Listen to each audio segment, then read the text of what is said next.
인간관계를 빛내는 7가지 조언. 첫째, 같은 말도 굳이 못되게 하거나 예쁘게 말하지 않는 사람이 있다. 그들과 어울리는 건 좋지 않다. 당장 영향을 받진 않지만 마음속에 나쁜 기운을 남겨놓기 때문이다. 둘째, 같은 상황에서도 그 안에 존재하는 장점과 경탄할 부분을 찾아 듣기 좋게 소개해주는 사람이 있다. 그들을 주변에 많이 두라. 그럼 당신도 곧 그런 능력을 갖게 될 것이다. 셋째, 굳이 당신에게 조언을 가장한 듣기 싫은 말을 자주 하는 사람을 곁에 둘 필요는 없다. 그들 마음속에 당신에 대한 애정이 조금도 없을 가능성이 높기 때문이다. 넷째, 감정의 변화가 거의 없는 사람을 자주 만나라. 세상에서 가장 강한 사람은 크게 소리치며 강인함을 보여주는 사람이 아니라 조용히 자신에게 주어진 것을 견디는 사람이기 때문이다. 다섯째, 그건 사소한 문제야. 하찮은 것에 너무 신경을 쓰네. 이런 식으로 모든 것을 사소하거나 하찮다고 생각하는 사람을 멀리하는 게 좋다. 한 사람의 표현과 생각은 곧 습관이 되며 습관은 결코 하찮은 것이 아니니까. 여섯째, 이기적인 성격은 때로 필요할 수도 있다. 하지만 이기적이기만 한 사람은 피하는 게 좋다. 그 안에 빠지게 되면 너그러운 것이 무엇인지 그 선한 감각마저 잃게 된다. 일곱째, 훌륭한 연설보다 위대한 건 훌륭한 본보기를 보여주는 일이다. 어떤 말보다 행동이 더욱 강력하게 그 사람의 가치를 증명한다. 어떤 설득보다 강력한 행동을 보여주는 사람이라면 평생을 함께해도 좋다. 인간관계에 강해지는 법 6가지. 타인을 배려할 줄 아는 사람은 직장에서 분위기를 읽거나 순조로운 인간관계를 유지하기 위해 마음을 쓰곤 합니다. 타인을 존중하고 주변 사람들을 소중히 여기기 때문입니다. 하지만 이런 사람들은 정작 가장 중요한 자신은 잊어버리는 경향이 있습니다. 좀 더 자신의 감정이나 기분을 표출하면서 소중한 인간관계를 만들어 나가는데 도움이 되는 지침입니다. 첫째, 섣부른 오해와 착각은 버려라. 문자를 보내도 답장을 하지 않아요. 저를 좋아하지 않는 게 분명해요. 귀찮다는 듯이 답장을 보내왔는데 아무래도 나를 업신여기는 것 같아요. 라고 훌죽은 표정으로 말하는 사람들이 있다. 하지만 그건 혼자만의 착각일지도 모른다. 사실은 문자를 본인이 확인을 못했거나 본인에게 전달되지 않았을 수도 있다. 또 상대방이 죽을 만큼 아팠거나 풀리지 않는 고민으로 몹시 괴로운 상태에서 답장을 보낸 것인지도 모른다. 이런 경우에는 스스로 공연한 착각에 사로잡혀 있는 건 아닌지 돌아보는 것만으로도 큰 변화가 있을 것이다. 둘째, 자신의 기억으로 상대의 의도를 재단하지 마라. 사람들이 어떤 사건을 보거나 겪을 때 맨 먼저 하는 일이 바로 자기 안에 있는 기억 데이터베이스를 검색하는 일이다. 그리고 그 안에서 괴롭다, 힘들다, 슬프다, 부끄럽다 등의 단어가 발견되면 과거에 겪었던 상처와 지금 겪고 있는 사건을 동일시해서 감정을 만들어내곤 한다. 예를 들어 회의 중 어떤 사람이 반대 의견을 내놓으면 예전에 어머니의 반대로 자신이 하고 싶은 일을 하지 못했던 기억이 떠올라 필요 이상 화를 내는 것이다. 현재에 집중하자. 자신의 기억 속 특정 사건에 비추어 상대방의 생각을 멋대로 재단해서 나는 부정당했다라고 판단해서는 안 된다. 셋째, 손해를 봐도 좋다는 생각으로 행동하라. 손해를 보지 않겠다는 생각으로 살았는데 이상하게도 결국은 늘 손해를 보게 돼요 라고 말하는 사람들이 의외로 많다. 이럴 때는 아예 손해를 봐도 좋다, 싫어해도 상관없다라는 생각으로 행동해보자. 그러면 의외로 많은 것이 주어질 수도 있다. 아니, 주어진다보다는 돌아온다 되돌아온다라는 표현이 옳을지도 모른다. 이는 돈에만 국한된 이야기는 아니다. 인간관계도 그렇고 결혼도 마찬가지다. 손해보고 싶지 않다고 생각할수록 손해를 볼 수 있다. 손해봐도 좋다고 생각하는 것, 실제로 자신이 손해를 본다는 것은 누군가는 이익을 얻는다는 의미다. 즉, 손해봐도 좋다 생각하는 순간 실제로 누군가에게 기쁨을 줄 수 있으며 그 기쁨은 언젠가 나에게 되돌아오게 마련이다. 넷째, 대회의 고수는 자신의 약점을 숨기지 않는다. 커뮤니케이션이나 대화를 할 때 약점이나 치부, 오점 등 자신의 나약함을 드러내는 편이 좋다. 비즈니스, 영업에서의 대화도 마찬가지다. 자사 제품의 장점만 늘어놓는 영업사원은 실적이 좋지 않다. 사람들은 단점과 약점을 정확하게 알려주는 사람을 더 신용하기 때문이다. 기술이 아니라 솔직함이 무기가 되어야 한다. 약한 면을 숨기고 강한 체하기 때문에 지치는 것이다. 나약함을 숨긴 채 관계를 유지하려고 하니까 피곤한 것이다. 나약함을 감추기만 하기보다는 밖으로 표출하는 사람이 진짜 강한 사람일지도 모른다. 다섯째, 진짜 자신으로 살면 부정적인 사건이 줄어든다. 부정적인 말도, 부정적인 감정도 정확하게 표현하는 것이 중요하다. 단, 주의할 것이 있다. 하나는 지금의 감정을 드러내야 한다는 것이고, 또 하나는 상대에게 쏟아내는 듯 표현해서는 안 된다는 것이다. 또 상대의 반응을 추궁하고 요구하거나 화를 내서도 안 된다. 그리고 주정적인 말과 생각을 드러낸 후에는 긍정적인 말과 생각으로 바꾸는 것이 중요하다. 요컨대 나쁜 말이든 좋은 말이든 적절하게 사용하는 것, 나쁜 감정과 좋은 감정을 모두 표출하는 것. 이것이 진짜 자신이다. 여섯째, 상처받을 권리를 인정하면 남의 눈치를 볼 필요 없다. 부정적인 말을 모두 드러내라고 했지만 사실 솔직한 감정과 생각을 그대로 표출하면 마찰이 생기게 마련이다. 상처를 입게 되고 그 상처를 치유하기 위해 에너지가 필요하게 된다.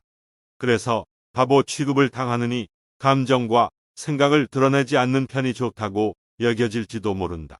하지만 이런 상황이 반복되다 보면 자신이 하고 싶은 말이 있어도 하지 않게 되고 어느새 눈치 빠른 사람, 분수를 아는 사람이 된다. 사람들과의 마찰로 인해 입을 수 있는 상처 때문에 눈치 빠른 사람이 되어서는 안 된다.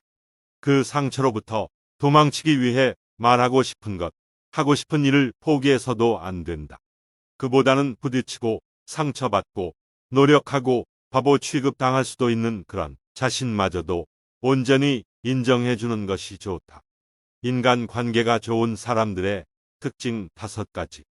첫째, 다른 사람한테 순수한 관심을 기울인다. 역으로 생각해보자. 다른 사람이 나한테 먼저 관심을 가져준다면 내가 그 사람을 싫어하지 않고서야 그 사람에게 자연스레 관심을 가지게 된다. 인간 관계가 좋은 사람들은 이런 과정을 안다. 그래서 먼저 다가가는 것이다. 현자들은 여기에 더해 관심을 점차 호감으로 만드는 것이다. 하지만 대부분의 사람들은 호감으로 만드는 과정을 시작조차 못한다. 자기 자신에만 관심을 가져 인간관계가 더 넓어지지 않는 것이다.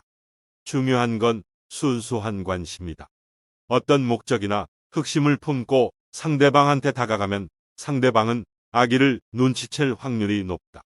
입장 바꿔 생각해보자. 상대방이 나한테 목적을 품고 친해지려는 것. 대화 중에 눈치채기 쉽지 않은가. 사람 느낌이란 게 무섭다. 이런 사람들과는 그다지 친해지고 싶지 않다. 그 사람이 목적을 달성하고 나를 버릴 가능성이 크다고 느껴지면 누가 친해지고 싶겠는가. 그러니 순수하게 관심을 가지자.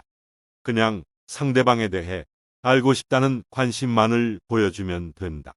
좋은 인간관계의 시작은 순수한 관심이다. 둘째, 상대방의 관심사를 물어본다. 상대방한테 순수한 관심을 가지기 시작하면 여러 궁금증들이 추가적으로 생긴다. 예를 들어보자. 이 사람은 야구를 즐겨 본다고 했지. 그럼 어디 팀을 좋아할까? 이런 식으로 말이다. 궁금증이 생겼으면 물어보자. 상대가 야구를 즐겨 본다고 했으니 어디 팀을 좋아할지에 대한 질문도 충분히 응답하고 싶은 질문일 것이다. 대답하고 싶은 질문을 던져야 상대방이 관심을 가지고 대화에 응하는 것을 항상 생각해 두자. 대답하고 싶은 질문에는 관심사만큼 좋은 게 없다. 상대방이 무엇을 좋아하는지 관찰해보자. 영화 광고를 재미있게 보는 게 느껴진다. 그렇다면 이제 영화를 좋아하는지 물어보는 거다. 저 영화 보셨냐? 최근에는 뭐 보셨냐? 이런 질문들부터 시작해서 관심 있는 영화 장르도 물어보고 계속 상대방의 이야기를 들어주자. 그러면 상대방은 즐겁게 자기 얘기를 시작할 것이다. 저절로 관계도 가까워질 가능성이 높다. 셋째, 잘 웃는다. 그리고 이름을 불러준다. 인간 관계에 도움이 되는 것 중 하나는 친숙한 웃음이다. 나 또한 웃는 모습이 이쁜 사람한테 큰 친근감을 느낀다. 웃음을 짓는 건 상대방을 기분 좋게 만든다. 또 스스로 좋은 기분을 느낄 수 있는 것도 장점이다. 웃으면서 상대방의 이름까지 불러주면 그 미소는 상대방에게 좋은 기억을 남겨줄 수 있을 것이다. 넷째, 경청한다. 인간 관계가 좋은 사람들은 경청을 중요시한다. 물론 경청이 쉽지는 않다.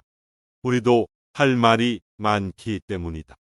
우리도 말을 하고 싶기 때문에 상대방의 말을 계속 들어주기가 쉽지 않다.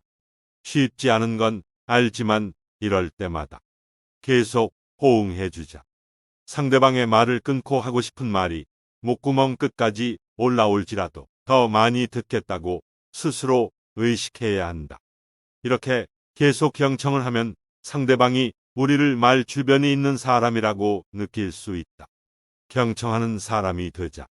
우리한테 흥미를 가지게 하려면 먼저 남에 대한 흥미를 가지고 들어야 한다는 것을 잊지 말자. 다섯째, 자존심을 건드리지 않는다. 인간 관계가 좋은 사람들은 논쟁에서 굳이 승리하려고 들지 않는다. 논쟁에서 상대방의 자존심을 짓밟을 필요가 없기 때문이다. 의견 차이에서 상대방의 자존심을 건드려 내가 너보다 나은 사람이야 라고 한껏 뽐내면 그 당시 기분은 좋다. 하지만 우리 안의 인간관계 세포도 기뻐할지는 모르겠다. 아마도 상대방의 기분을 우려하고 있지 않을까. 상대방이 자존심을 구겼고 우리의 승리를 혐오하고 있을지 말이다. 상대방이 실제로 부정적인 기분을 느끼고 있다면 적이 되는 건 한순간이다. 적을 만들지 않으려면 상대방이 틀렸더라도 일단 어느 정도는 동의해보자. 이게 힘들면 침묵하면 된다. 아니다 라고 단호하게 말하는 게 상대방의 기분을 한순간 팍 깎아 때리는 행동이라는 걸 기억해야 한다. 상대방이 틀렸더라도 상대방이 전혀 눈치 못 채게끔 재치 있게 인지시켜주자. 상대방의 기분을 꺾은 만큼 인간관계도 꺾일 수 있음을 생각하자. 인간관계 정리하라는 10가지 신호. 첫째, 필요할 때만 연락한다. 평소에 연락도 안 하다가 부탁이 있을 때만 연락하는 사람. 부탁을 거절해도 계속 조르고 해달라고 한다면 과감히 정리하자. 이런 유형은 저기 미안한 라고 대화를 시작한다. 둘째, 종교나 정치 신념을 나에게 강요. 사람들은 누구나 종교와 정치적 신념이 다르다. 내 종교와 정치 신념을 존중해주지 않고 비판만 하는 사람을 계속 만난다는 건 피곤하다. 인간 관계가 좋다는 건 누구와도 친해질 수 있다는 뜻일 수도 있지만 누구와도 갈등이 없다는 것이다. 나의 인간관계로 인해 삶의 질을 향상시킬 수도 행복해질 수도 있다. 셋째, 지갑을 안 들고 다닌다. 만나기만 하면 첫 이야기가 돈 없어라고 말하는 사람. 형편이 어렵다면 이해하지만 평소에 할 거 다 하고 나 만날 때만 돈이 없다면, 나한테 밥 한 끼, 차 한 잔 사지 않는다면 역시 관계를 고민해라. 넷째, 나를 너무 따라한다. 머리부터 발끝까지 나와 비슷한 스타일을 추구하는 사람. 점점 시간이 지날수록 내가 입은 옷을 따라 사고 스타일을 비슷하게 따라한다면 좀 짜증난다. 심해지면 내가 자신을 따라하는 것처럼 소문을 내면 더 당황스럽다. 다섯째, 남의 고민은 가볍게 여긴다. 사람은 각자 느끼는 삶의 무게가 다르다. 하지만 자신의 고민만 중요하고, 내 고민은 그거 가지고 뭘 그래. 너가 너무 나약해서 그래. 나에 비하면 아무것도 아니야. 네가 복에 겨워서 돼. 이렇게 말하는 친구와는 계속 고민을 나누어야 하는지 역시 고민을 해봐야 한다. 여섯째, 나와의 약속은 너무 가벼워. 나와의 약속을 어기는 것은 물론 약속을 했다는 자체를 잊어버리는 사람. 상습적으로 약속을 어기는 사람과의 관계는 하루빨리 정리해라. 당신은 존중받을 권리가 있다. 일곱째, 자기 자랑을 심하게 하는 사람. 나보다 우위에 있다는 식으로 만나기만 하면 자기 자랑만 하는 사람이 있다.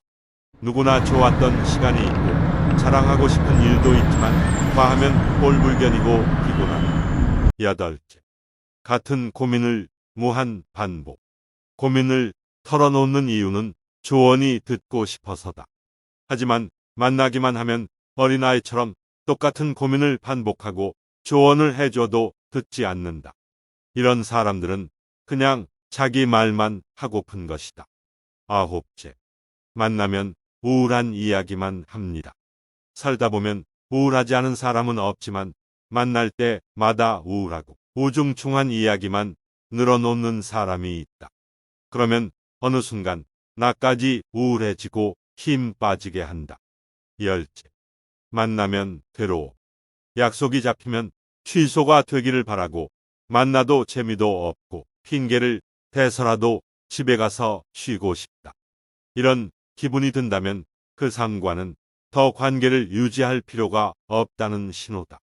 인간관계가 좋다는 건 누구와도 친해질 수 있다는 뜻일 수도 있지만 누구와도 갈등이 없다는 것도 있다.